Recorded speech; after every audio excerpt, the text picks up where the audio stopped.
आज से हजारों साल पहले जब मिस्र के पिरामिड भी नहीं बने थे, खांडक नाम का एक देश था। वहाँ के लोग एक राजा के हुक्म पर चलते थे। वे खांडक को सदियों से दुनिया का सबसे शक्तिशाली देश बनाना चाहते थे, लेकिन जब ऑक्टन नाम का राजा गद्दी पर बैठा तो सब कुछ बदल गया। वो अपनी सेना के जरिए लोगों पर अत्याचार करता था और उसे अपने समय का सबसे क्रूर राजा माना जाता था। असल में ऑक्टन काले जादू का ज्ञाता था और अब उसका मकसद सबक नाम का एक ताज बनाना था, जिसे हासिल करने के बाद उसे कोई हरा नहीं पाएगा। लेकिन इस ताज को बनाने के लिए उसे एडरनियम नाम के एक पत्थर की जरूरत थी। ये जादुई शक्तियों वाला एक अनोखा पत्थर था जो सिर्फ खांडक में पाया जाता था। अब उसने अपनी ही प्रजा के लोगों को जबरदस्ती एडरनियम की खुदाई के काम पर लगा दिया। जब भी किसी गुलाम को पत्थर का कोई टुकड़ा मिलता तो वो तुरंत दौड़कर उसे पहरेदार को सौंप देता और बदले में अपना इनाम पा लेता। लेकिन कभी कभी रास्ते में ही बाकी गुलाम पत्थर छीनने के लिए उस गुलाम पर टूट पड़ते। अब हम जाओ नाम के गुलाम को देखते हैं जिसका पत्थर सभी छीनने की कोशिश कर रहे थे। तभी हारू नाम का लड़का उसे बचाने आया और उसे सही सलामत पहरेदार तक पहुंचाया। लेकिन जब जाओ ने इसके बदले में इनाम मांगा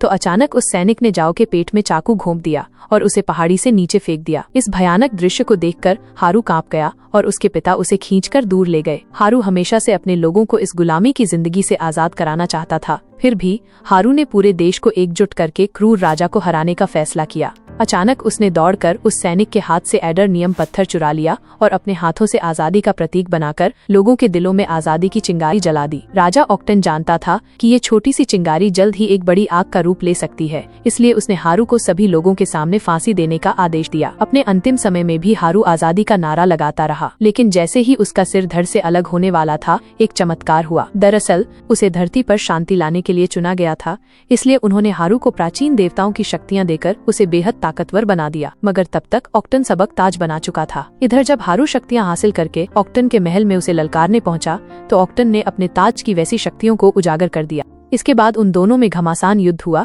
जिसमें पूरा महल तबाह हो गया। खैर अंत में जीत हारू की हुई, लेकिन ऑक्टन ने सैक ताज को छुपा दिया ताकि किसी इंसान के हाथ न लगे। उस दिन के बाद किसी ने हारू को दोबारा नहीं देखा, मगर एक प्राचीन कथा के मुताबिक जब खांड के लोग त्राही त्राही कर रहे होंगे तो वो लौटेगा और लोगों को एक बार फिर से आजादी दिलवाएगा। फिर हम आज के समय के खांड देश को देखते हैं, जहाँ पर इंटर गैंग नाम के विदेशी आतंकवादियों ने कब्जा कर लिया था। लोगों को शहर से निकलने के लिए भी सरहद पर तैनात गार्ड्स को अपने कागज दिखाने पड़ते थे। एक दिन एक वैन के ट्रंक की तलाशी होने वाली थी, तो इसी दौरान 14 साल के लड़के एमन ने अपने स्केटबोर्ड पर चुपके से सरहद पार करने की कोशिश की, लेकिन जल्द ही एक गार्ड ने उसे पकड़ लिया। गार्ड ने उसे तलाशी लेने के लिए लाइन में जाने को कहा, पर एमन ने उससे बुरा भला कह दिया। खैर फिर उस गार्ड ने करीम नाम के आदमी को वैन लेकर बुलाया। गार्ड की कलाई पर एड्रियाना नाम की एक भगोड़ी की तस्वीर दिखाई दी। एड्रियाना उस वैन में छिपी हुई थी। अमोन एड्रियाना का बेटा था और अपनी माँ के साथ सबक ताज की खोज में जाना चाहता था।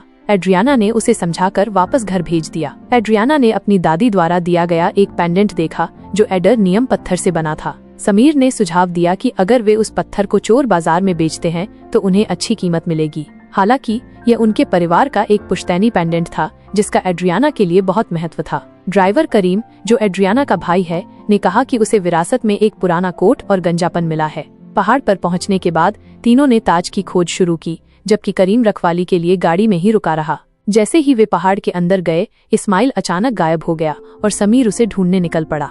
उधर बाहर करीम अपनी गाड़ी में बैठकर गाने सुन रहा था कि अचानक उसने समीर को पहाड़ से नीचे गिरते देखा। करीम तुरंत उसकी मदद के लिए दौड़ा, लेकिन अचानक कई सैनिकों ने उसे चारों तरफ से घेर लिया। वहीं पहाड़ के अंदर इस्माइल अचानक एड्रियाना के सामने आ गया, जिससे वो काफी डर गई। एड्रियाना ने उससे पूछा कि समीर कहाँ है, तो इस्माइल ने जवाब दिया कि समीर थोड़ी ठंडी हवा खाने गया है। खैर जल्द ही वे दोनों एडम की मजार तक पहुँचे। उससे थोड़ी ही दूर सबक ताज मौजूद था और एड्रियाना ने दो बड़ी बड़ी चट्टानों के बीच कूदकर उस ताज को हासिल कर लिया। लेकिन उसी समय करीम को पकड़ने वाले सैनिक अंदर आ गए और उन्होंने इस्माइल को गिरफ्तार कर लिया। तब इस्माइल ने चिल्लाकर एड्रियाना को भाग जाने को कहा, पर सैनिकों के लीडर ने करीम के सिर पर बंदूक तान दी। अब अपने भाई की जान बचाने के लिए एड्रियाना ने खुद को उनके हवाले करने का फैसला किया। उसने एडम की मजार पर सिर झुकाकर एक खास मंत्र बोला, जिसके बाद अचानक वहां तेज रोशनी का उजाला हुआ और एक रहस्यमय आदमी उनके सामने प्रकट हुआ। उसने एक सैनिक को उठाकर उसे अपनी शक्ति से बिजली के झटके देकर मार डाला। उसी समय बाकी फौजियों ने उस पर गोलियों से हमला कर दिया और एड्रियाना इसी मौके का फायदा उठाकर करीम के साथ भाग निकली। उधर फौजी अपनी बंदूकों से उस रहस्यमय योद्धा का कुछ नहीं बिगाड़ पाए। फिर इस योद्धा ने अपनी हाइपर स्पीड शक्ति से इन फौजियों के छुड़ा दिए। इसी दौरान एड्रियाना ताज लेकर जा रही थी तो उसके सर पर बहुत बड़ा पत्थर गिरने वाला था। वक्त पर इस योद्धा ने उसकी जान बचा ली। इस योद्धा का नाम था ब्लैक एडम, जो हजारों साल से इस पहाड़ में कैद था। अब इतने अरसे के बाद जब इस पहाड़ से वो बाहर निकला तो नए दुश्मनों से उसका सामना हुआ। वो हेलीकॉप्टर से उस पर हमला करने आए, मगर ब्लैक एडम ने कभी सोचा भी नहीं था कि इंसान तरक्की करके इतने आगे पहुंच जाएंगे। वहीं दूसरी ओर एड्रियाना और करीम वापस वैन में पहुंचे और फटाफट वहां से निकल पड़े। एड्रियाना ने उसे बताया कि उसने ताज हासिल करके अपना मिशन पूरा कर लिया है। अब उनसे कुछ ही दूर भयंकर युद्ध शुरू हो चुका था। अब ब्लैक एडम ने 2 हेलीकॉप्टर्स को आपस में टकराकर भीषण आग लगा दी थी। कुछ ही पलों में फौजियों से भरी सैकड़ों गाड़ियां वहां आ पहुंची तो ब्लैक एडम ने एक ही जगह पर खड़े होकर अपनी शक्तियों से उनका खात्मा कर दिया। आखिरकार अपने आसपास सब कुछ तबाह करने के बाद ब्लैक एडम एड्रियाना वैन के सामने पहुंचा, पर तभी एक आखिरी फौजी ने उस पर बम फेंक दिया। मगर इतना जबरदस्त बम धमाका भी ब्लैक एडम का कुछ नहीं बिगाड़ पाया। आखिरकार ब्लैक एडम ने उस आखिरी फौजी को भी मार गिराया और थोड़ी जख्मी हालत में वहां से चला गया। तब करीम ने चैन की सांस ली, मगर उसी पल अचानक ब्लैक एडम अपने जख्मों के कारण वापस धरती पर आ गिरा। उधर इस्माइल अब भी पहाड़ में ही था और तब उसे अपने आतंकवादी ग्रुप के मेंबर का फोन आया। असल में इस्माइल अंडरकवर एजेंट बनकर एड्रियाना के जरिए ताज हासिल करने आया था, मगर इस बार उसका मिशन नाकामयाब रहा। अब उसे एड्रियाना का पीछा करके उससे वो ताज छीनना होगा। वहीं दूसरी ओर जब हॉकमैन नाम के आदमी को ब्लैक एडम के फिर से जिंदा होने की खबर मिली तो उसने अपनी सुपर हीरोज की टीम को तुरंत काम पर लगने का हुक्म दिया। इस टीम में साइक्लोन नाम की लड़की थी जिसके पास हवा को काबू करने की ताकत थी। दूसरा था एडम स्मैश नाम का लड़का जिसके पास अपने शरीर का आकार बदलने की शक्ति थी। इसके अलावा टीम का सबसे ताकतवर आदमी था डॉक्टर फेट। खैर, अब वो तीनों हॉकमैन के बुलावे पर यूएसए में उसके बंगलों में पहुंचे। जल्द ही उन्हें पता चला कि वो एक इंटरनेशनल मिशन के लिए जाने वाले हैं। हॉकमैन चाहता था कि वो सब खान कर जाकर ब्लैक एडम नाम के एक सुपर ह्यूमन को पकड़कर उसके सामने लाएं। इनकी टीम का नाम था जस्टिस सोसाइटी और जल्द ही वो सब एक सुपर शिप में बैठकर निकल पड़े। हॉकमैन ने बताया कि इस शिप को तबाह नहीं किया जा सकता क्योंकि इसका बाहरी हिस्सा एक खास मेटल से बनाया है। खैर, कुछ घंटों बाद जब ब्लैक एडम की आंख खुली तो वो अमोन के कमरे में था। उसने बिस्तर से उठकर अपनी ताकत से अपनी सारी चोटें ठीक कर लीं। तब उसे पता चला कि उसे पहाड़ में कैद हुए 5000 साल गुजर चुके थे। वहीं लिविंग रूम में एड्रियाना उस कीमती ताज पर रिसर्च कर रही थी। तभी उसे ताज के अंदर की तरफ कुछ शब्द लिखे हुए दिखाई दिए। उस पर लिखा था, जिंदगी ही मौत का जरिया है। वहीं अमोन ने अपने कमरे में ब्लैक एडम को बताया, जब से आप गायब हुए थे खांडक शहर पर दूसरे देशों ने कब्जा कर लिया और यहाँ के लोगों को गुलाम बना लिया। लेकिन खांडक के लोगों ने ब्लैक एडम की मूर्ति बनाई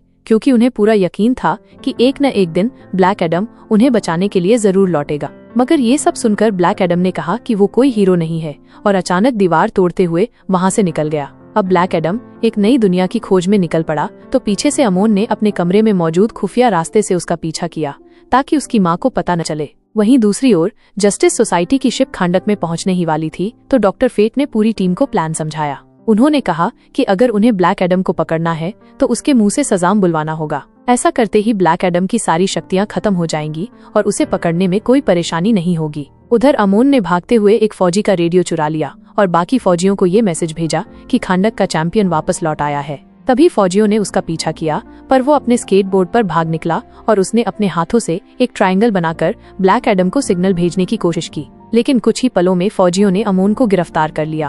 उसकी माँ एड्रियाना उसे बचाने के लिए आई और गार्ड्स को समझाकर उसे छुड़ा लिया। लेकिन जल्द ही सैनिकों को पता चला कि वो भी एक वांछित अपराधी है। उसने भागने की कोशिश की और ब्लैक एडम उन्हें बचाने के लिए आ गया। अचानक एक गार्ड ने उसके सिर पर लोहे की छड़ से वार किया तो ब्लैक एडम ने उसे उठाकर हवा में बहुत दूर फेंक दिया। जल्द ही सैनिकों ने उस पर गोलियां चलाई तो चैंपियन ने उन्हें भी एक एक करके खत्म कर दिया। जैसे ही वो 2 दुश्मनों को लेकर हवा में उड़ा उसी पल जस्टिस सोसाइटी की शिप उसके सामने आ गई। ब्लैक एडम ने उन सैनिकों को आसमान से नीचे फेंक दिया तो हॉकमैन उनकी जान बचाने के लिए शिप से कूद गया।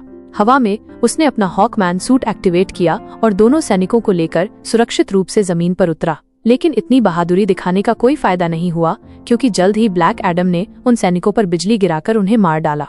कुछ ही पलों में डॉक्टर फेट वहां आया और उसने ब्लैक एडम से खुद को उनके हवाले करने को कहा। लेकिन ब्लैक एडम ने कहा मरने से पहले वो एक गुलाम हुआ करता था और अब उसने एक भगवान के रूप में जन्म लिया है और अब वो किसी के सामने झुकेगा नहीं। खैर, डॉक्टर फेट ने उस पर हमला किया और एडम का ध्यान भटकाने के लिए अपने दिमाग से चारों तरफ 5000 साल पुराने शहर का भ्रम पैदा किया। ब्लैक एडम अपना शहर देखकर हक्का बक्का रह गया और उसी पल हॉकमैन ने मौका देखकर उस पर जबरदस्त वार किया। अब ब्लैक एडम ने गुस्से में आकर हॉकमैन को जोरदार बिजली के झटके दिए और फिर हवा में ले जाकर पीटने लगा। तब डॉक्टर फेट ने उनके बीच में आकर ब्लैक एडम को वापस जमीन पर फेंक दिया। अब बारी थी साइक्लोन और एडम स्मैश के हमले की। साइक्लोन ने अपनी शक्तियों से हवा में एक जबरदस्त बवंडर बनाया और इसी के जरिए ब्लैक एडम पर लोहे के सरियों से हमला करके उसे कैद करने की कोशिश की, मगर ब्लैक एडम इस हमले से भी आजाद हो गया तो डॉक्टर फेट ने फिर से उसे गिरफ्तार करने की कोशिश की। उसी समय साइक्लोन और हॉकमैन ने मिलकर ब्लैक एडम पर आखिरी हमला किया। ब्लैक एडम गुस्से से लाल हो गया और उसने अपनी सारी शक्तियों का इस्तेमाल करके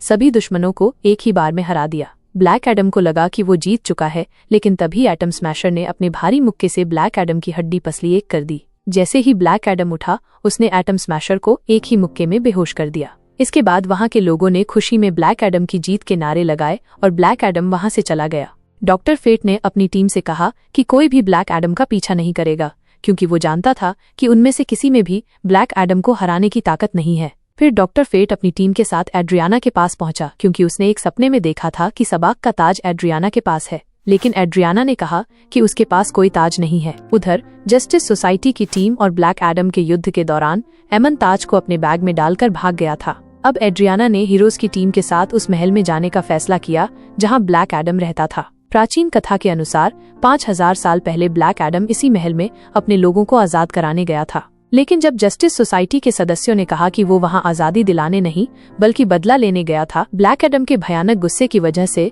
उसकी शक्तियां उसके काबू से बाहर हो गईं और पूरा महल तबाह हो गया। इसके बाद धरती के जादुई रक्षकों ने कहा कि वो अपनी शक्तियां इस्तेमाल करने के लायक नहीं है, इसलिए उसे एक मजार में कैद कर दिया गया। आखिरकार 5000 साल बाद एड्रियाना ने उसे फिर से आजाद किया। एड्रियाना हीरोज की टीम के साथ ब्लैक एडम के सामने पहुंची और ब्लैक एडम ने उनकी बात सुनने का फैसला किया। दूसरी ओर जब अमोन घर पहुंचा तो उसने देखा कि इस्माइल जिंदा था, जिससे उसे हैरानी हुई। अचानक इस्माइल ने उस पर बंदूक तान दी और ये खुलासा हुआ कि इस्माइल एक गद्दार था जो यहाँ ताज चुराने आया था। उसने अमोन और करीम को जान की धमकी देकर अपना बैग उसके हवाले करने को कहा। करीम ताज को इस्माइल जैसे खतरनाक आदमी के हाथ लगने नहीं देना चाहता था, इसलिए उसने इस्माइल पर हमला बोल दिया और अमोन को ताज के साथ भाग जाने को कहा। इस चक्कर में करीम के पेट में गोली लग गई, लेकिन तब तक अमोन अपने कमरे के खुफिया रास्ते से भाग गया।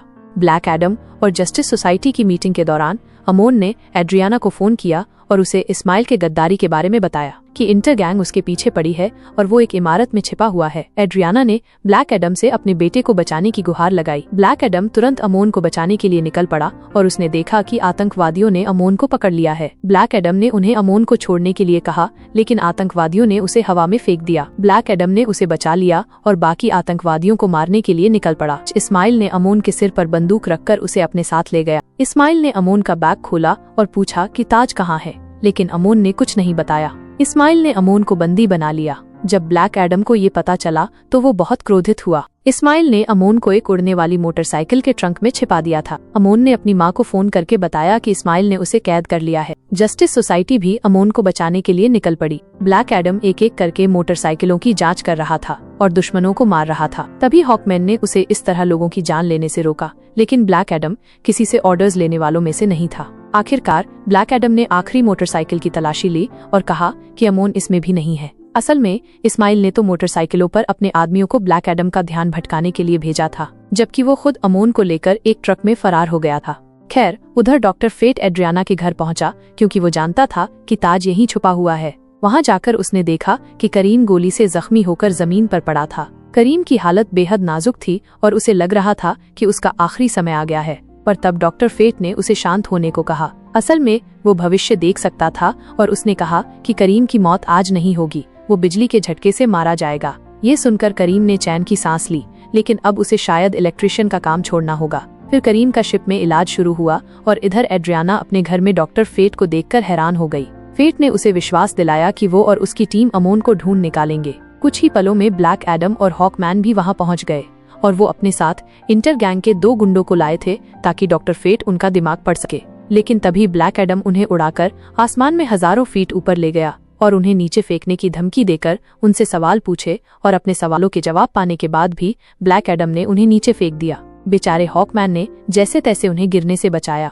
अब भी ब्लैक एडम का मन उन्हें जीने देने का नहीं था। वो गुस्से में उनका खात्मा करने आया, पर हॉकमैन ने उस पर हमला कर दिया। इतनी जबरदस्त लड़ाई में पूरा घर तबाह हो गया और अचानक हॉकमैन को मुक्का मारने के चक्कर में सबाकू के हाथ में आ गया। आखिरकार ताज को पाकर उन सब ने एक साथ मिलकर काम करने का फैसला किया ताकि वो इस ताज की शक्तियों की मदद से अमोन को बचा सके। फिर वो अपने मिशन पर निकल पड़े, पर तभी डॉक्टर फेट को भविष्य की झलक दिखाई दी कि आने वाले युद्ध में हॉकमैन की मौत हो जाएगी। अब फेट ने इसका खुलासा करते हुए कहा कि जल्द ही उन्हें एक दूसरे को अलविदा कहना होगा। खैर, कुछ ही समय में पहाड़ों तक पहुंच गए। उन्होंने एक योजना बनाई जिससे वे अपने सभी टीम के सदस्यों के जीवन को बचा सकें। फिर सही समय पर ब्लैक एडम ने एक शक्तिशाली हमला किया जिसमें सैकड़ों सैनिक मारे गए। फिर उसका इस्माइल से सामना हुआ, लेकिन वो उस पर हमला नहीं कर सका क्योंकि इस्माइल एडर नियम से बने एक सुरक्षात्मक कवच के अंदर था।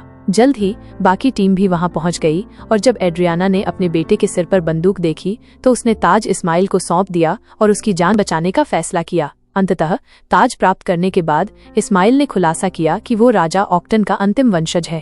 अब ताज पाकर वो खान का अगला राजा बनने के लिए तैयार था। फिर उसने ताज पर लिखा मंत्र पढ़कर अपना सुरक्षात्मक कवच बंद कर दिया और अमोन पर गोली चला दी। लेकिन ठीक समय पर ब्लैक एडम ने अपनी सुपर स्पीड शक्तियों का उपयोग करके अमोन को गोली लगने से पहले ही बचा लिया। इस दौरान ब्लैक एडम इतना क्रोधित हो गया कि उसकी शक्तियां फिर से अनियंत्रित हो गईं और पूरा पहाड़ नष्ट हो गया। सौभाग्य से जस्टिस सोसाइटी टीम के सुरक्षात्मक कवच के कारण एड्रियाना और अमोन बच गए। अमोन को जल्द से जल्द इलाज के लिए भेजना होगा। वहीं एडम स्मैशर को स्माइल के जले हुए शरीर पर ताज मिला और वो उसे शिप में ले आया। इधर हॉकमैन ब्लैक एडम के पीछे गया और उसने देखा कि ब्लैक एडम महल के सामने अपने बेटे हारू की मूर्ति को देख रहा था। असल में धरती के जादुई रक्षकों ने दिव्य शक्तियां देने के लिए हारू को चुना था ताकि वो लोगों को आजादी दिला सके। पर जब हारू बार बार जीत रहा था तो राजा डोन ने उसके माँ बाप को बंदी बना लिया। जब वो हारू के पिता को मौत के घाट उतारने वाले थे तो ऐन वक्त पर हारू ने अपनी सारी शक्तियां अपने पिता को देकर उनकी जान बचाई। मगर वो नहीं जानता था कि आज उसकी जिंदगी का आखिरी दिन होगा, क्योंकि अपनी शक्तियां अपने पिता को देने के बाद दूर से एक तीरंदाज ने सीधा हारू के दिल पर निशाना लगाया, जिससे उसकी मौके पर ही मौत हो गई। उसके बार बार बेकाबू होने पर खुश तो नहीं होगा, तो ब्लैक एडम ने अपनी सारी शक्तियां छोड़ने का फैसला किया। इसका जिम्मा उसने हॉकमैन को सौंपा और उससे वादा लिया कि शक्तियां छोड़ने के बाद वो कभी सजाम शब्द न बोल सके। इसकी वजह ये थी कि बिना सजाम कहे ब्लैक एडम दोबारा कभी अपनी शक्ति पाएगा। हॉकमैन ब्लैक एडम को एक पानी के नीचे की प्रयोगशाला में ले गया, जहां वैज्ञानिक एमिलिया हारकोट और उनकी टीम ने उसे कैद कर लिया। एमिलिया ने वादा किया कि ब्लैक एडम अब कभी नहीं बोलेगा। प्रयोगशाला में अन्य खतरनाक कैदी भी थे।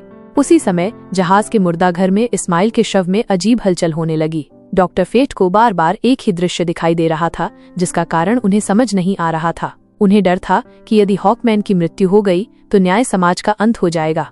एड्रियाना इस्माइल को हराने के बाद हैरान थी कि ये कितनी आसानी से हो गया। उसे ताज पर लिखा मंत्र याद आया, जिसका अर्थ था जीवन मृत्यु का साधन है। लेकिन मरने से पहले इस्माइल ने उल्टा मंत्र पढ़ा था, मृत्यु जीवन का साधन है। एड्रियाना ने तुरंत ताज को उल्टा कर दिया और महसूस किया कि उल्टा मंत्र भी सच हो सकता है। इस्माइल ने मरने से पहले यही किया था। एड्रियाना को तब समझ में आया कि इस्माइल की योजना ब्लैक एडम द्वारा मारे जाने की थी।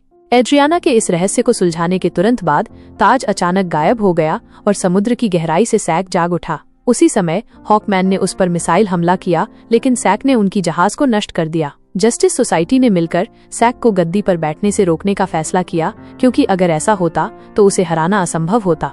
हॉकमैन ने अपने साथियों की मदद से सैक को घायल कर दिया और जब सैक ने उस पर हमला किया तो वो बेहोश हो गया। डॉक्टर फेट को तब एहसास हुआ कि उनकी भविष्यवाणी सच होने वाली है। उन्होंने महल के चारों ओर एक सुरक्षा कवच बनाया और अपनी टीम को अंदर जाने से मना कर दिया। डॉक्टर फेट अपने जिगरी दोस्त हॉकमैन की जान बचाने के लिए अपनी जान की बाजी लगाने के लिए तैयार थे। ये पहली बार था जब वो ये नहीं बता पा रहे थे कि भविष्य में क्या होने वाला है। इधर हॉकमैन अपने दोस्त को यूं ही जाने नहीं दे सकता था, इसलिए उसने सुरक्षा कवच तोड़ने की कोशिश की, पर वो नाकामयाब रहा। वहीं डॉक्टर फेट अपनी टीम को बाहर छोड़कर सक को रोकने पहुंचा। उसे उम्मीद थी कि ब्लैक एडम सक को हराने में उसकी मदद करने आएगा। इस लड़ाई के दौरान डॉक्टर फेट ने ब्लैक एडम को सिग्नल भेजा कि सिर्फ वही सक को हरा सकता है। अब फेट ने अपनी शक्तियों से ब्लैक एडम को बेड़ियों से आजाद कर दिया, तो वहाँ के गार्ड्स ब्लैक एडम को रोकने के लिए दौड़े। लेकिन अपनी शक्तियाँ खोने के बावजूद भी ब्लैक एडम गार्ड्स को हराकर समुद्र में कूद गया। उसी पल सक ने डॉक्टर फेट पर आखिरी वार किया, जिसके बाद महल का सुरक्षा कवच टूट गया। हॉकमैन को एहसास हुआ कि उसका दोस्त अपनी आखिरी सांसें गिन रहा है, तो वो तुरंत उसकी जान बचाने दौड़ा। लेकिन जब वो फेट के पास पहुंचा तो फेट मर चुका था। आखिरकार सक सभागृह पर जा बैठा और एक जबरदस्त आग भड़क उठी, जिसके बाद वो खांड का राजा बन गया। ऐसा करते ही पाताल से उसकी शैतानी फौज बाहर आई और आम लोगों पर हमला करने लगी। एड्रियाना उनका सामना करने को तैयार थी, पर तभी उसका भाई वैन में वहां आ गया। करीम को इन ज़ॉम्बीज़ का कोई डर नहीं था, क्योंकि डॉक्टर फेट ने कहा था कि वो बिजली के झटके से मरेगा। इधर एड्रियाना के कहने पर अमोन ने ज़ॉम्बी से लड़ने के लिए आम लोगों की मदद मांगी। उधर ब्लैक एडम ने समुद्र से बाहर आकर शज़ाम बोला और उसी पल उसकी शक्तियां वापस आ गईं। सबक ने अपना कब्जा करने के लिए हारू की मूर्ति गिरा दी और वो सीधा अमोन के ऊपर गिरने ही वाली थी कि वक्त पर ब्लैक एडम ने आकर उसे बचा लिया। इसके बाद वो सीधा सबक का मुकाबला करने पहुंचा और हॉकमैन की जान बच गई। उसी समय ब्लैक एडम और सबक के बीच घमासान युद्ध शुरू हो गया। कुछ ही पलों में सबक उस पर भारी पड़ने लगा तो हॉकमैन ने बीच में आने का फैसला किया। उसने सबक पर हमला किया, पर वो खुद ही जख्मी हो गया, जैसा कि डॉक्टर फेट ने भविष्य में देखा था। लेकिन सच तो ये था